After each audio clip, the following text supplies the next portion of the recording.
They could die very early, like my uncle died at the age of 42. And I mean, nobody's left with the disease right now in our family. We're just carriers of the disease. They told me that, you know, one day when I'd have children, I have the chance of passing this on to a child.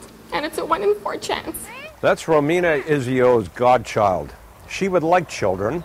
Her biological clock is ticking. She's 34.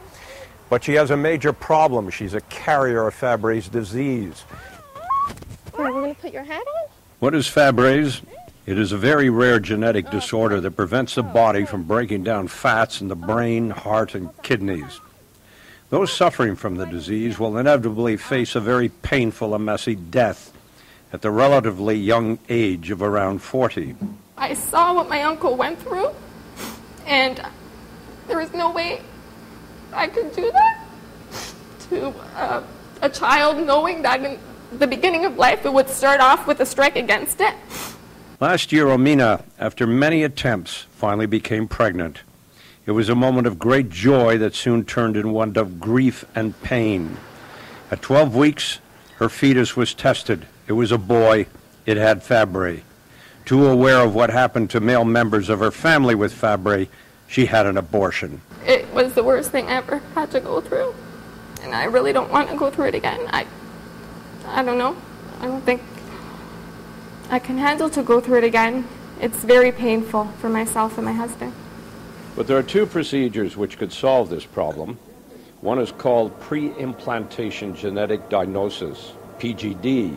Romina's embryos could be screened, and those not carrying the Fabry's could then be implanted using in vitro fertilization, IVF.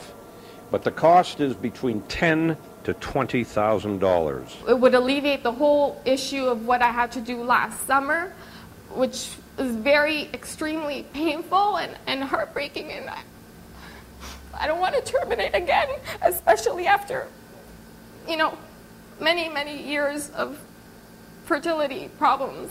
But because Romina does not have blocked fallopian tubes, she does not qualify for the in vitro. And because she does not qualify for that, OHIP won't pay for the cost of the genetic diagnosis. It's a catch-22. It results in a 2-tier system. Those who have the money and can afford it will have children. Those who cannot afford it will not have children. I think that it is the most immoral thing that exists anywhere. Look, look, look!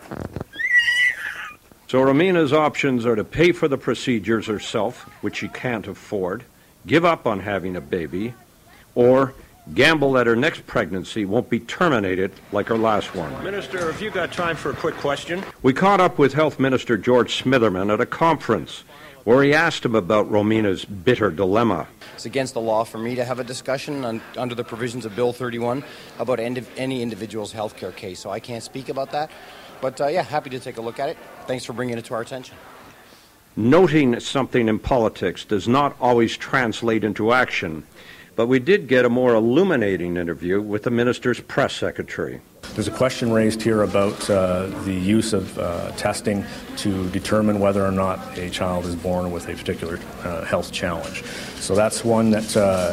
Is it a moral issue? It's a difficult question. That's certainly, and I think a lot of Ontarians might have some input they want to give on that. However, as the minister said, it's a question that I think is worth asking and one that we need to take a closer look at, and that's what the minister is committed to do. They call it an orphan disease because not a lot of people have it, and whether it's too little people that have it or if it's too expensive, I feel that they're not, at this point, it feels like they don't care. I'm Peter Silverman for City News. Got a problem? Contact Silverman Helps. And for information on today's story, log on to pulse24.com.